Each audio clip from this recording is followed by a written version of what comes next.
सारखा विचार करतोस ना? मग आता शांतपणे ऐक. यापुढे हा त्रास तुला सतावणार नाही. मुळात तुला वाटतंय तसं नाहीये. जोपर्यंत आपण दुसऱ्याचे कपडे परिधान करत नाही तोपर्यंत आपल्याला ते सैल बसतायत का घट्ट होतात याचा अंदाज बांधता येत नाही. अगदी काहीसं तसंच आहे.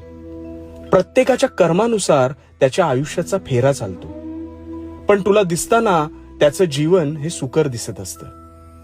स्वतः जर साफ मनाने पुढे जात असशील तर तुला पाहून इतरही हाच विचार करत असतील हे कदाचित तुला कळलं नाहीये. एका अपंग मुलाने एका गरीबाला धावताना पाहिलं तर त्याला वाटलं की हा किती सुखी आहे. तसेच त्याच गरीब मुलाने अपंग मुलाला पाहिलं तर त्याला वाटले याच्या आयुष्यात तर फार संपत्ती आहे, हा किती सुखी आहे. पण खरं तर दोघांच्या जीवनात दुःख वेगवेगळी होती. एकच सांगेन, तू कर्माने स्वच्छ राहा आणि स्वतः